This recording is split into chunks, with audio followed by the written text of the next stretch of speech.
Well, football coaches show in June. Yes, that's right. You have it right tonight. It's the Foothills Classic Coaches Show, sponsored by the Collision Shoppe by Jason Mignogna and Excella Health. Good evening. I'm Mike Sapone, along with Jimmy Lee Santarella here in the WHJB studios. We're joined tonight by the head coaches of the two all-star teams for the Foothills Football Classic, and also Larry Salito, who is the president of the Westmoreland County Coach Association, and of course one of the assistant coaches at Franklin Regional as well, to talk about tomorrow night's game. It is the Foothills Classic, the renewal of an old tradition that has not been played since 2008. So this will be the first time in 9 years as the red team and the blue team get together over at Norwin Knights Stadium in North Huntington. So we'll have the call for you at 7 o'clock with the opening kickoff. We'll be on the air with pregame show at 6 o'clock. So first off, I guess I want to welcome all of you here tonight. Thank you for joining us here tonight for this coaches show as we preview tomorrow night's game. And Larry, I want to start out with you. Just how did we get this back off the ground again? It had been dormant for 9 years. Well, actually, when I became president of the County Coaches Association, one of my goals was to bring it back. In 2008, I was fortunate enough to be part of the coaching staff that night, and we ended in an abbreviated game with a terrible thunderstorm that year, and then the Classic never came back. So my hope was that we could highlight the kids in Westmoreland County again by putting on an all-star classic such as this. So when I presented it to the board of the County Coaches Association, they were pretty much in agreement that that would be a good move, and we just kind of had to move towards that process, and we're here. You know, tomorrow night is going to be the night, so we're very excited about the whole game and everything that we're doing. Longer process than you expected at the time? Yeah, a little bit longer than I expected originally, but everybody's worked with us, and I think that the product that we're going to put not only on the field, but for the young men that are playing in this game is going to be exceptional. Give us a feel for some of the logistics that go into putting something together like this. I mean, obviously it's a multiple year process to get this back up off the ground. So what all goes into it? What was more challenging than you expected it was going to be? The challenging piece was collecting sponsorship, getting folks to agree to sponsor it, particularly since it had sat dormant for the last 9 years. Resurrecting it again was a big thing, plus also emphasizing that this was not really an offshoot of the previous game. This was a brand new. We were starting fresh. By the grace of God, I'm very pleased to say that all the doors that I knocked on were answered.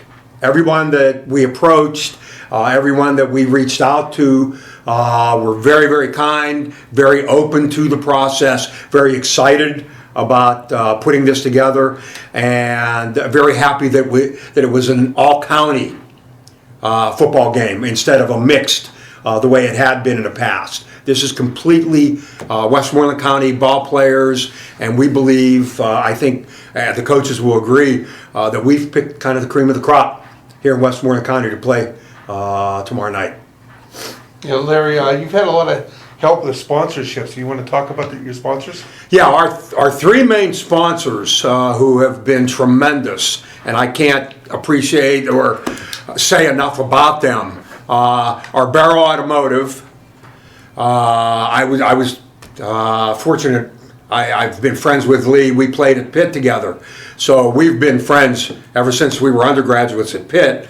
And I approached him, and he was very, very pleased to do it. We got Fox's Pizza, then Incorporated, who also agreed to be one of the major sponsors, and then East Bay also agreed.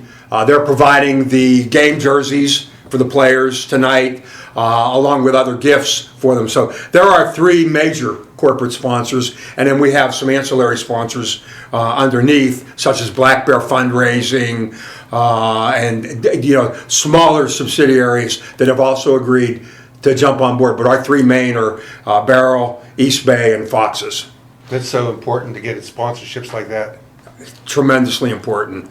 They were huge for us. And again, very kind, pretty much offering whatever it was that we were asking to get this thing off the ground. They knew that we were starting fresh. We were starting at ground zero, and they helped us to build. And, as we built, we continued to build from there.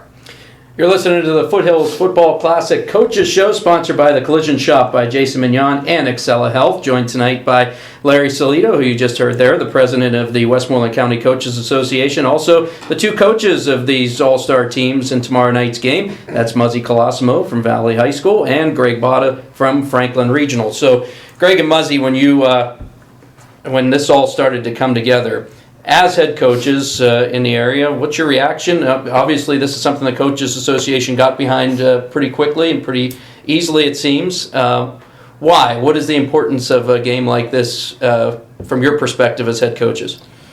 Well, number one, these kids have really worked hard during the last 3 years of their high school career. And to have kids highlighted for this game is truly something special. I think that we probably lost a few kids that we probably would have had if they would have known it earlier, because a lot of summer trips have already been planned. I know 2 kids from my football team couldn't make it because they put money down, deposits ready to go. But this game here is so meaningful to Westmoreland County, highlighting the players, what Larry did, and I'm going to go into that later on. What this guy did was truly phenomenal. And the gifts that the kids are getting for their time spent. The jerseys that are done are truly fabulous.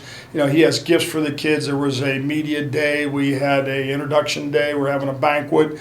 And it's just a truly special time for these kids who've worked so hard during their career to be highlighted for the last Friday night lights of their career. And hopefully the community and the Westmoreland County will respond, and we'll have a nice turnout that night. Excited about it. Muzzy, I know you and Greg are both the types of coaches that have always liked to highlight the kids, always about getting them into college, always about getting them to move forward, even beyond their high school football career. What does a game like tonight do for these kids, like tomorrow night's game do for these kids, and the exposure they get, and the exposure for Westmoreland County football as well? Well, I think that the thing that we found out as we got together, I believe it was maybe 5-6 years ago, we started Westmoreland County 7-on-7. And finally, all the coaches got to be one group. As Larry expanded the County Coaches Association, we all got together and sat around and talked about this and talked about it. And before we got to this point, Larry actually had to straighten out the Coaches Association itself. There were some things that we needed to do that, that for people to be able to write this off, we had to get a 501c3. Larry went about, got everything straight with the IRS, did all that kind of stuff, and then with us getting together over time with the 7-on-7s, and finally, you get, like Greg and I, we go 7-on-7 every summer, and with the county 7-on-7, and you hear about all these coaches. Up where I'm at, I hardly ever played against them, but back when I was at Central, we played Mount Pleasant, we played York, but now we're all working together for the same thing to try to get recognition. And I can tell you for a fact that this game back in the day meant something. I remember I was the head coach of, I believe it was the South at that time, and what they did was, we played a game, and Aaron Krebs was a kid that played, and he was a Bell Vernon star. And Aaron Krebs had committed to W&J, and he had no looks any other place. Well, once the game happened, I contacted 5 colleges, and when it was all said and done, he had 5 offers. And to show you what kind of kid he was, he kept his commitment to John Banasak to stay there. So it goes to show you the character of the kind of kids that we're coaching also. So I think it's something that, it shows not only in the kids and the coaches. There's so much caring here that, it's something that really deserved to be here all along. And I don't even know why back in the day we picked up Thomas Jefferson and those schools, because we have enough talent in Westmoreland County. I mean, if you look at the county sports, wrestling is biggest in Westmoreland County in the whole state. Our track programs are all doing well. And I mean, our football teams win, we go on. You look at some of the storied programs in the county, and those kids deserve it. And I'm certain I know one thing for sure.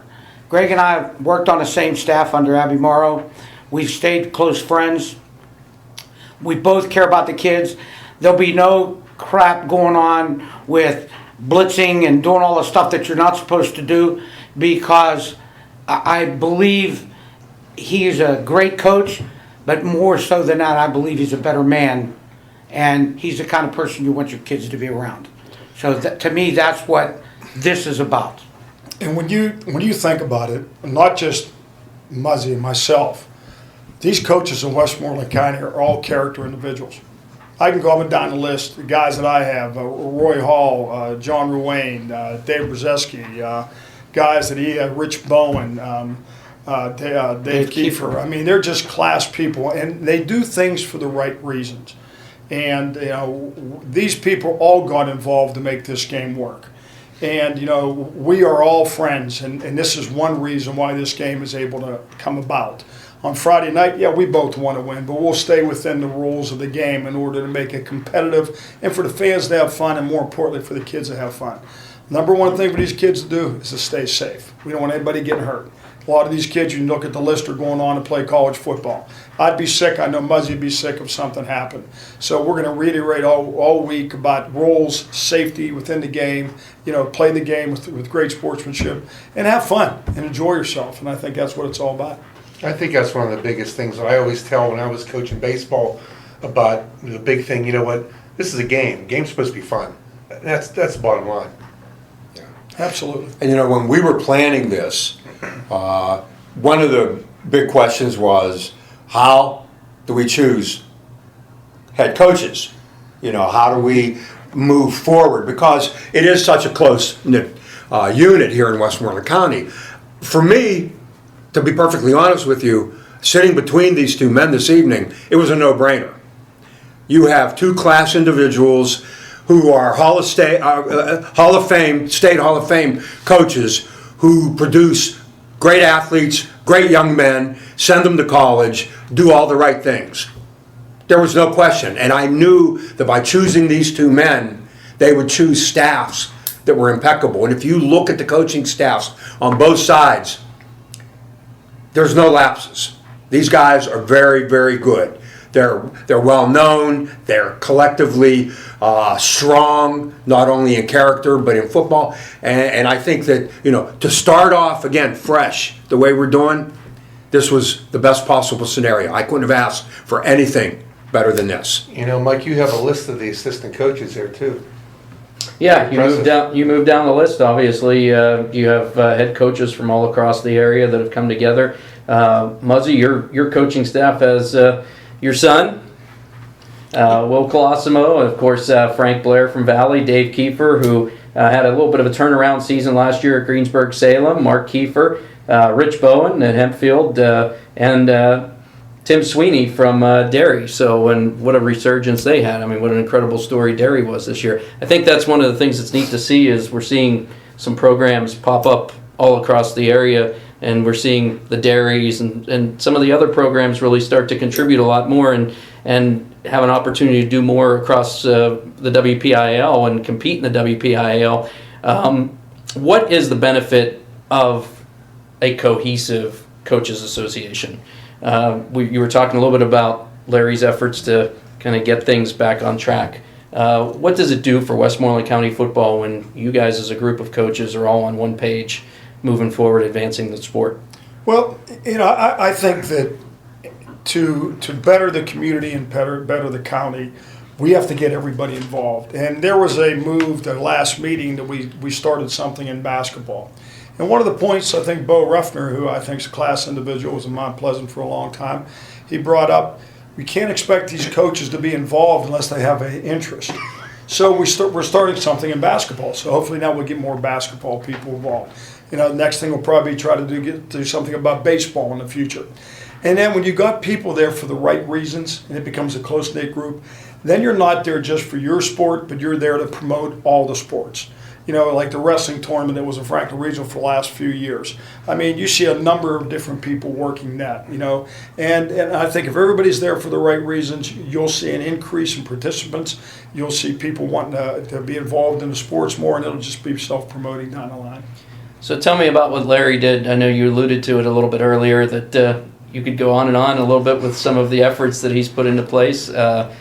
Tell us about it. Well, I'll say Larry's one of my best friends, and I was his sounding board throughout this whole process. And you know, there was times I think he wanted to walk away from it, and there were times that he said, "No, I'm going to carry this through." I mean, here's a guy that met obstacle after obstacle, ran into a brick wall, climbed over and knocked the wall down, and kept it going. And the last go around we had, we needed some clearances over at Franklin Regional. He was beside himself. I helped him out, and we got that approved. So, you know, it's unbelievable his resilience in trying to make this thing go off, because there have been so many other people that probably would have quit and said it's not worth the time, the effort.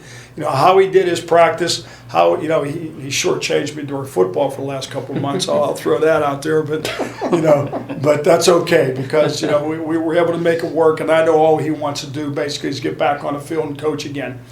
But this could not have happened, I want to make that perfectly clear, without Larry Salito.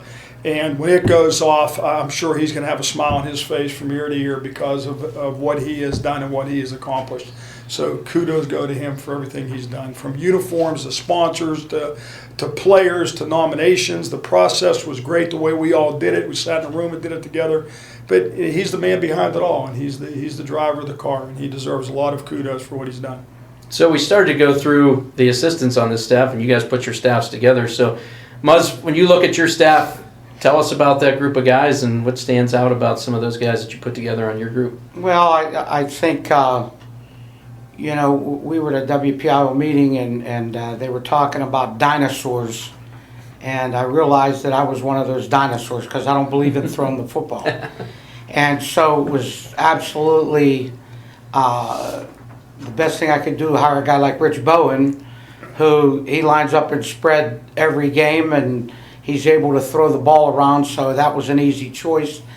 And then, you know, everybody knows about Tim Sweeney, what kind of player he was, what kind of man he is, and then to be working with him and see how he does things. And it just so happens he plays the same classification we're in, and I've been watching him all season, thinking if we made the playoffs, which 6-3 should get you in the playoffs, but Mr. Gardner doesn't get along with me very well. And so that was a no-brainer. And Dave Kiefer, you know, I've never really coached with him, but heard about him. But his assistant, Mark Kiefer, was on my staff at Central for years, and you know, he was on that staff, and in 9 years we won 100 games. And so he speaks very highly of him. And Frank Blair, I picked Frank because Frank is basically a guy who helped me start this program back up at Valley High School. And it'll be the last game he coaches with me, because he took on a job that he can't get away. He'll be traveling a lot.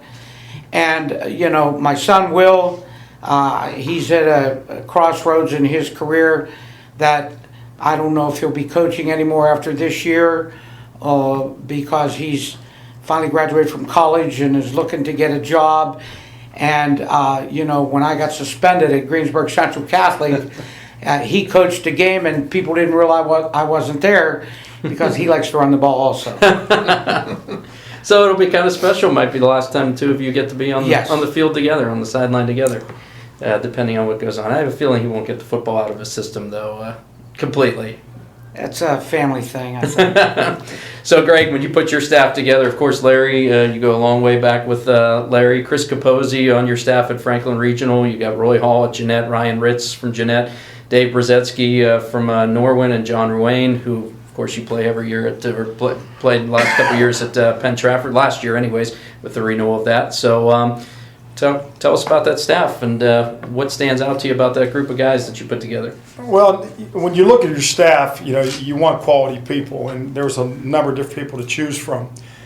But you also want the best possible coach for that side of the ball or that position.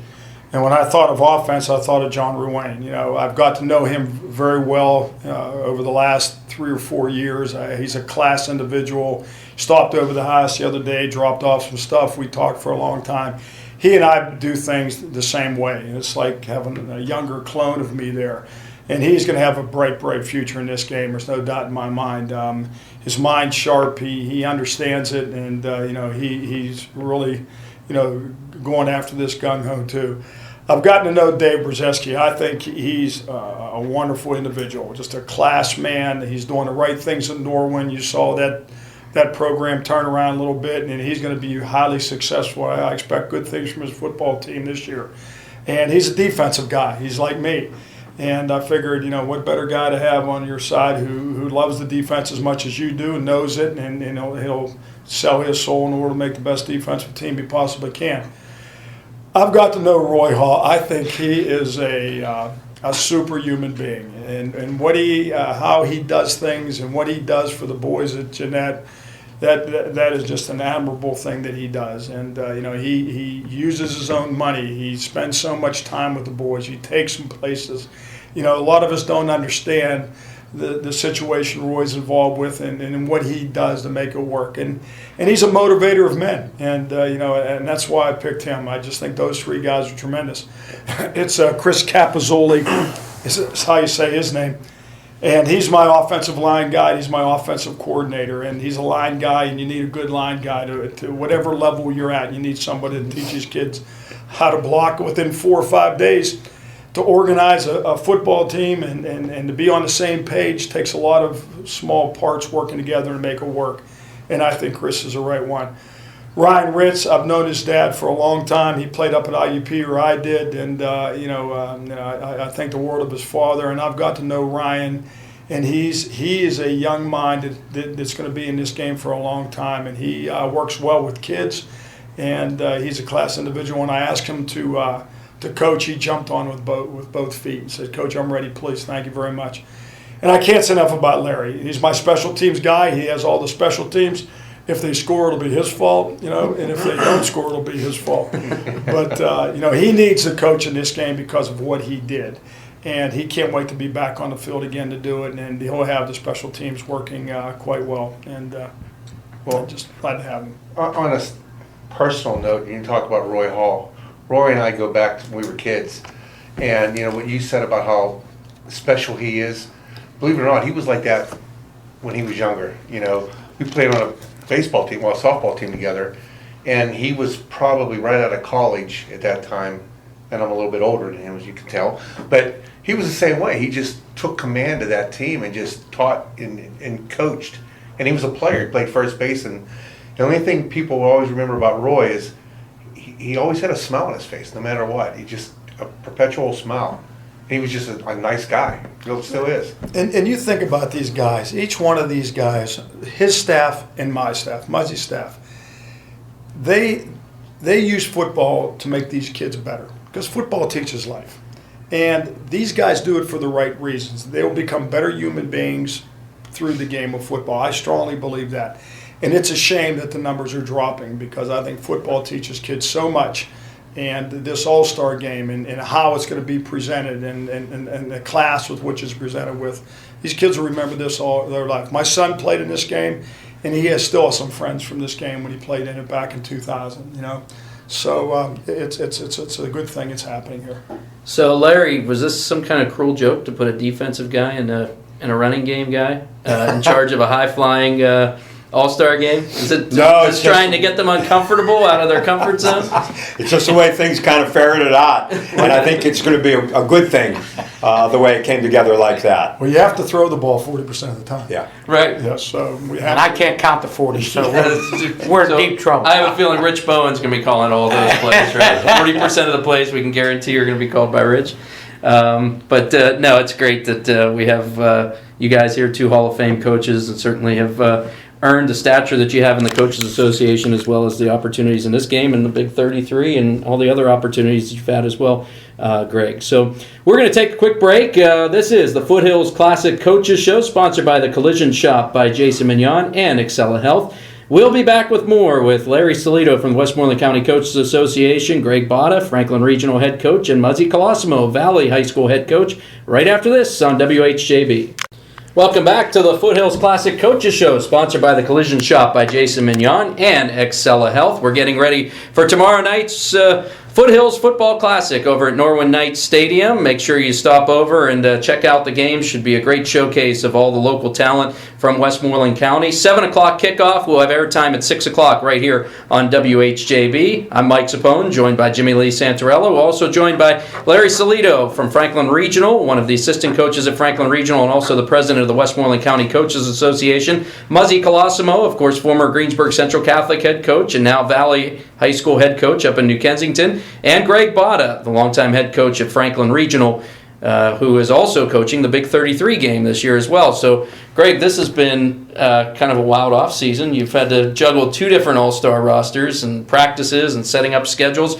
What's that been like for you, that whole experience, and kind of getting to know all these different kids from all over the state? It's a crazy experience. It's constant. It's all day long. You lose kids, you pick up kids. Muzzy has probably the same idea of how difficult this is. Scheduling practices, it both. Sometimes I'm just spinning, let alone you're trying to keep your team running on all cylinders. And thank goodness I have a good staff that helped me out in the last few weeks too. But, it's just time to go on and play the game now. I know that's what Larry's trying to do and Muzzy wants to do, just go on and play. But there's a lot of organizational parts behind this before you get going. And I think we're pretty much done with that now. Just go time to play some football.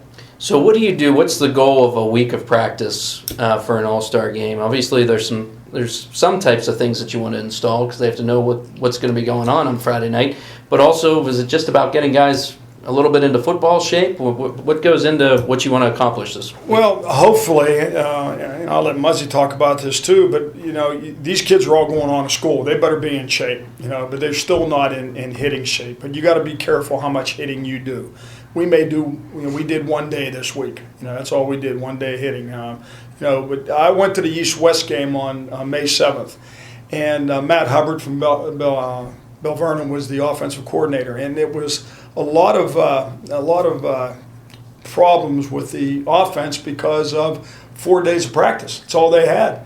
And a lot of kids weren't lined up right. They weren't doing the motion and things like that. So hopefully with what we did this past week that, we made it simple enough that the kids can execute without committing penalties and have an understanding of what's going on without there being any type of deterrence in running plays. So that's the big thing.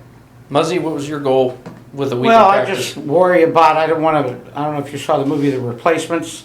I don't want to have to be moving a huddle side to side to get lined up and things like that. But I have coaches enough that, when you look at all the teams, everybody throws a dig route, everybody throws a 8 route or a post. And the key is to get the right people playing. Don't beat them up too much. And hopefully you can line up and find something that works. And, I've been known that, I was in 2009 in the Whitfield final game. I ran the power 27 times in a row. So I, with me, it's just finding something that'll work and keep working it. So I think it'll be a very entertaining game. I think that, with the 2 coaches, offensive guys that we have, I think you're going to see the ball all over the field. I cringe just thinking about it, but I want to line up with 2 tights, all the backs in a row, and just run right at you. And we might do a little bit of that also. So we'll see. What happens. Just a little. I mean, the 40% thing for me is going to be a big deal, and I'll have to have somebody because when I think of a play, I always think of run first. Mm-hmm. And the throwing guys think of throwing first, and so it's going to be kind of neat watching Rich and my son work that all out. So I think basically what I'm going to be doing is being more of a cheerleader, making sure the kids are getting in the game, making sure they're not going to get injured, things like that, and let the coaches coach. When you look at a week of in this type of situation, I guess every time you interact with a kid, you have a chance to have an effect on them and give them some type of knowledge or wisdom, or have an impact on them. Can it be an experience for them as well, even though it's only 4 days of practice? Is there something they can get out of those 4 days that's an experience to them? Oh, I believe so. I believe what it does is get you used to playing with people that you never played with before. And it's also, they make friendships that last forever. I remember back when I coached a game, and I had a kid named Dave Bucar that played for me. He was a 275-pound center. He went to W&J, and he coached at Pitt, and he went out to Tiffin University. And every year when he was home for the summer, he got with the guys that he played with at that game. Now he comes back home, he's coaching at LSU. So I think those are the things that these kids see, that kids who played in these games are very, very successful human beings, and they do a lot of things. And I believe that, with the way they're going to get coached here, I think that, I always said when I worked with Greg, he's one of the best defensive minds I ever met. And I've worked for some great coaches. And I know that his kids will be ready to play. I know they'll be ready to play. So, all in all, I think it's going to be a great experience for these kids. They will, I went out and ordered 100 helmet stickers because these kids pass helmet stickers around and things like that. But it's things that they will remember and take with them forever. Larry, tell us about, I know we have the 40% rule. Any other things that we'll see tomorrow in the game that it's going to be set up in a special way? Each player will play a minimum of 15 plays. And we have moderators. There will be a person, actually Bo Ruffner will be up in the box tomorrow evening. And then Mark Krovac will be on one sideline, and Gary Tom from Derry will be on the other sideline on walkie-talkies. And Bo will be moderating the plays for each player on both teams. And if we get towards the fourth quarter, then they'll radio down and say so-and-so hasn't played their maximum amount of 15 plays, and then that'll be relayed to the head coach, and then the boys will play. But each player will play a minimum of 15 plays. And we're going to try to keep them on one side of the ball or the other, but with the dwindling numbers because of injuries and things, we not only lost on the blue team Anthony Delfemini, from Norwin, but the red team also lost Jake Hoffner to a shoulder injury, who won't be playing. So because of those numbers, we're going to try to juggle some people around a little bit and be creative with positioning, but for the most part, everybody will play 15 plays. I also think the last time we had this game, that was part of the problem that we were carrying because we weren't playing all county kids. Mm-hmm. Most of the kids played 4 plays that didn't often play. And you're picked as an all-star and you play 4 plays.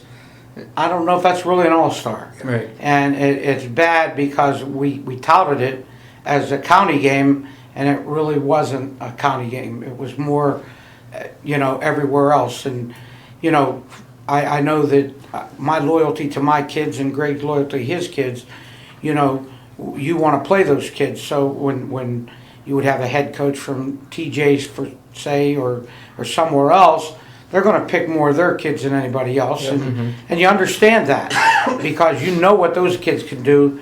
And with the amount of practice time, although I believe back then we had 2 weeks of practice. So for me, this is the shortest period I've ever had getting kids ready. So, Greg's one up because he's coached in the East-West game and the Big 33, so he understands that a little better than I do. So tell me about when we talk about these opportunities, like a game like this, it's the visibility. It provides another opportunity to highlight the sport in the area. What is the challenge right now, the biggest challenge you guys have when it comes to numbers in football? And is it a situation that will never see reversed, just because of the amount of other sports that are out there, the amount of other options that are out there, as opposed to 30, 40 years ago? Or is it something that these types of opportunities and this types of visibility can get back to building rosters back to, a good, healthy level? You opened up a can of worms there. Let me tell you. I can go on for a long time. Excuse me. We've been playing scrimmaging Upper St. Clair for the last 9 years. I went over there 9 years ago, and Jim Render, he's been around a long time, great football coach, had 90-some kids on the field from the 45 all the way back warming up. I brought 50-some over, both 10th, 11th, and 12th graders. I said, Jim, I can't be out here all day on a Saturday getting my kids beat up by your kids. He says, don't worry, Greg, we'll get through this, and we did. Well, he came over this year. He brought his 9th graders up. I brought my 9th graders up. We each had 53 kids, 54 kids. Numbers are dwindling, and there's a lot of reasons why. And Hirebaum from the Baltimore Ravens has an article out there, if football ever collapsed, what detriment it would be to this society, and he goes into it in much detail. There's a lot of reasons for that, and you mentioned some of them, Mike. A lot more sports to do. Kids want to work. They don't want to put the time in. They don't want to be second team, third team. I can go on and on and on. There's a lot of reasons for it. I may have this year, if I'm lucky, 48 kids from 9th, 10th, 11th, 12th grade, 48. But most of those kids want to play football. But then I look back and I'm beating myself up. What am I doing wrong? Is it something I'm doing? Well, my second year, we went to Three River Stadium when I was back in 96, 5 it was, I think. And we actually, WHJB broadcast that game. And, and when I looked at that team, and I counted the number of kids on that team, there were 37. So, we built it up to where it was in the 60s. Now I'm hoping it's a law. Mm-hmm. And, and a lot of people, sometimes I may get my finger smashed for this, but sometimes they blame it on parenting. That the kids don't want to play. Okay, you don't have to play, and then the concussion element. That movie didn't do us a lot of good either. But there's a lot of stories out there about kids getting hurt, and and they're saying that they don't get hurt as often as football as a lot of people think they do. But it's my feelings of it. I don't know how Muzzy feels about it. Coach, let me ask you this: what about these 2 and 3 sport athletes that are falling over to Hillside? That now they're concentrating on just one sport. Now you're losing baseball players or basketball players from the football team. AAU wants them out there playing all the time. And there was something, they did an interview with the pros. I don't know what sport it was. It may have been basketball or football or just pros in general. Most of those guys did play 2 or 3 sports. And I tell my kids all the time, you're a junior, senior in high school, go out and enjoy yourself. Be in the band. I had kids in the band who left at halftime to go march. Mm-hmm. Go be on the play. Take the lead on the play. Go enjoy yourself. But, you got to be able to prepare because football is a violent game and you got to spend time in a weight room or you're going to do yourself and the team an injustice.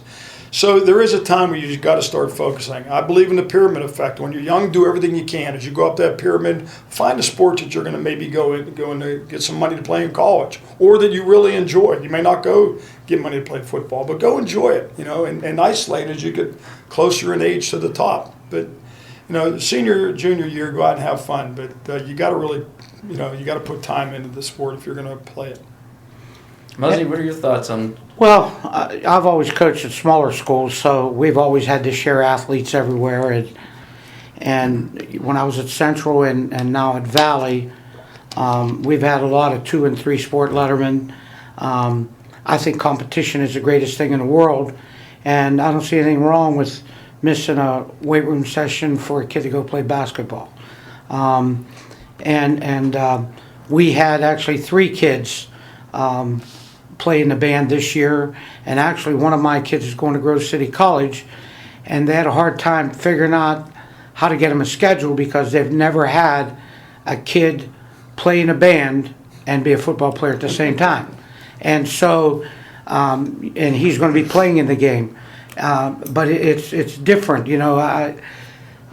I think as I look at coaches, we all are concerned about concussions. I've tried every helmet you can think of, and I've had a lot of luck with a certain brand of helmet now, and I'm using it. And I've been fortunate. I haven't had any concussions, and my kids, a lot of them walk to school or ride bikes.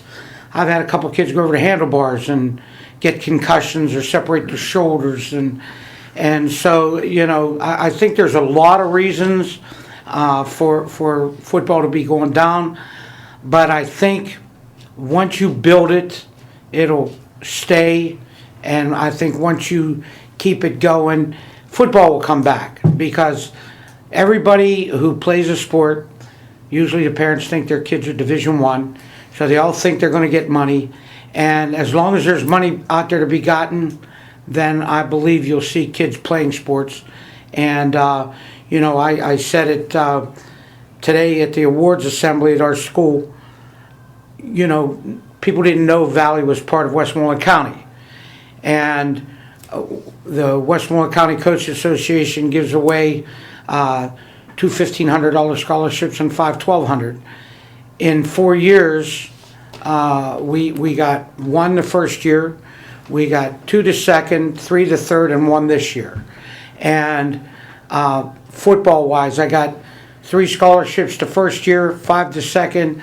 I got 8 kids going to college to play football now. And fortunately, academically, they're pretty good students, and the more academic you are, the more money you can get. And so it's, as long as you have that factor, I don't think it'll ever die.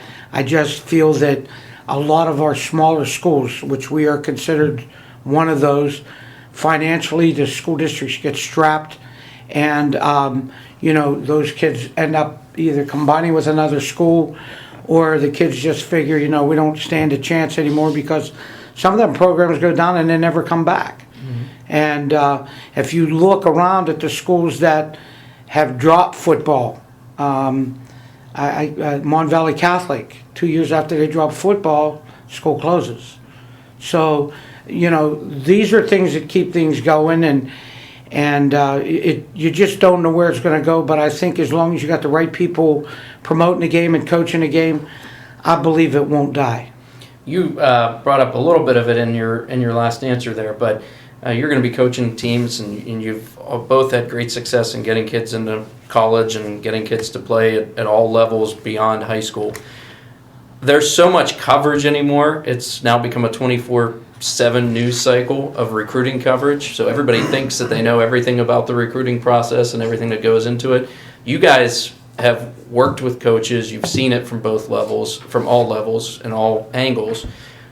If you could tell parents or players something that they probably think they know that they don't really know, you don't know what you don't know about the recruiting process, what would you tell them?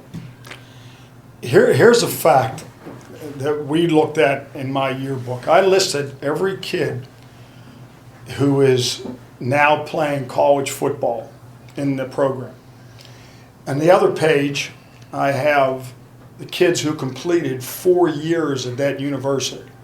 I've been in the school 20-some years now. I think we put an average of 5 kids in college a year, an average. The one year, 2005-06, I think 20-some kids in. So I want to say the average could be more like 7.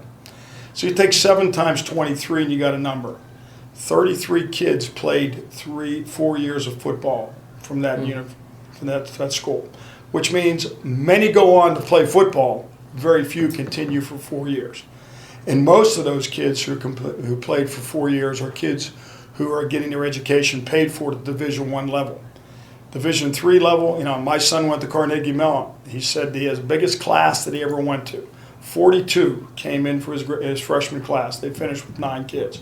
Because the kids at Carnegie Mellon aren't going on to play football, are they? No. So I think that's a fact that parents have to understand. That in the recruiting process, find a place where your kid's going to get his education. Because if he's going on to play football, the likelihood of him playing 4 years is not that great. Muzzy? Well, I think that there's too many false prophets out there. Football looks like it's heading toward the 7-on-7, and you see kids who play on these teams and travel all over the place who think they're going to go Division I and play, and then the last week before National Letter of Intent Day, those kids are coming up to you saying, "Can you help me get into a school?" And I always tell kids when they're ready to apply for college, apply to where you're absolutely sure you can play, and then put some reach schools out there. I was very fortunate enough to go to a wedding last week. Nick Suke got married, and I get there, and 13 of my players are at the wedding, and we're talking, and Nick said to me, he says, I thank my mother and father all the time. He says, and I thank my grandparents. He says, but you were the man that made the most impact in my life, because I wasn't planning on going to college. He graduates from Penn State. He's selling knees and hips now. So, it's what they can. I tell everybody, play football for what you can get out of it. I remember a kid that played for us at Hempfield, Andy Kirkland. Andy Kirkland played nose guard down at the Naval Academy. And there was an old military guy that was there to watch him play, and he bought Andy a gold chain with his number on it and the word chopper, because his arms were so long. When he got down in the stance, he looked like a motorcycle. And so, he met those kind of people. And Suke's working for a football player who graduated from Penn State.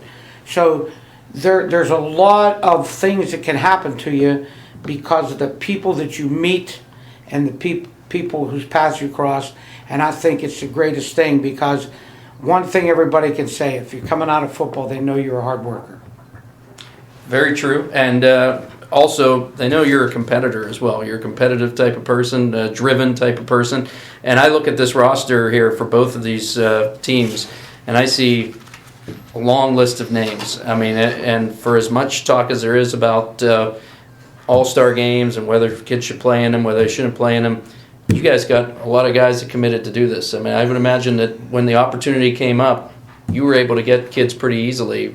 When it comes down to it, they're competitors. They want to play, right? They did. I mean, it was uncanny how many kids that we called jumped on it right away. And there was a few that wanted some time to think about it and make sure they were doing it for the right reasons, or their parents wanted them to do it too. And like I said, I have a kid in the Big 33 who broke his ankle a few days ago, and he's out of the game. And I contacted a kid, and I said to him, "You gotta let me know." He said, "Coach, I want to do what I want to do." So contact your parents first, and then let me know. So we had a few of those kids, but most of these kids were just so excited of once we made the phone call and that we were doing this game again, and we told them what it was about, because a lot of these kids were how old? 9? Oh, yeah. 9 years old. They didn't know about this game. What are you talking about? What's this all about? So we had to sell the game along with it. But, it was easy. And then there were some kids on my team who were kind of disheartened that they weren't selected for the game, Mm-hmm. But I know PT had a lot more kids, and we didn't get any Southmoreland kids, did we? No. That was kind of disheartening. But a lot of these kids, not a lot, but a few of these kids had already made some plans, and they couldn't commit to it. But I like my roster. I like the kids we have. We met them, and we had a good week of practice, and hopefully we'll do well. So take us through the selection process. How did that work, given the fact that you weren't going geographically? Well, what we decided was that each head coach would recommend up to 8 of their senior ball players to us, to the staffs. Once Greg and Muzzy chose their staffs, they would make recommendations based on that. And then what the staffs did was they sat down, and based on position and need, we started to select kids. And then we had kind of what I called the on-deck circle, for kids who weren't initially selected, but if somebody else fell out, that they would fall in that place. They would be selected in place of that individual. And, as both Muzzy and Greg said here earlier this evening, the selection process went very smooth.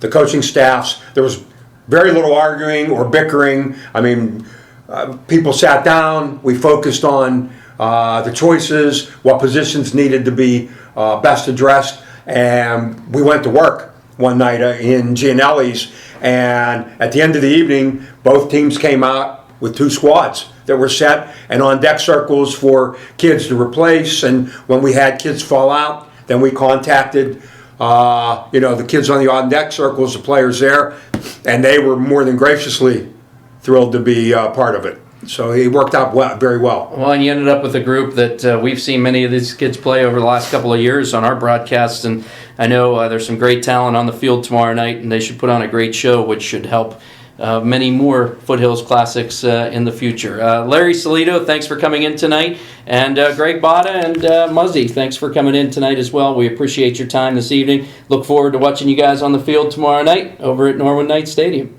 Thank you. Thank you. I'd Thanks like for to say having us. thank you, and I'd also like to thank what you're doing for our kids. Yes. Great, thank you. We enjoy it, thoroughly enjoy it, that's for sure. And that'll. Well, one thing I was going to say, WHJB has been a part of this from day one, and we've broadcast every game, and we're proud to do it again. Thanks to our guests tonight. Don't forget, tomorrow night, 7 o'clock kickoff, 6 o'clock pregame right here on WHJB, the Foothills Football Classic. I'm Mike Sapone for Jimmy Lee Santarella saying so long.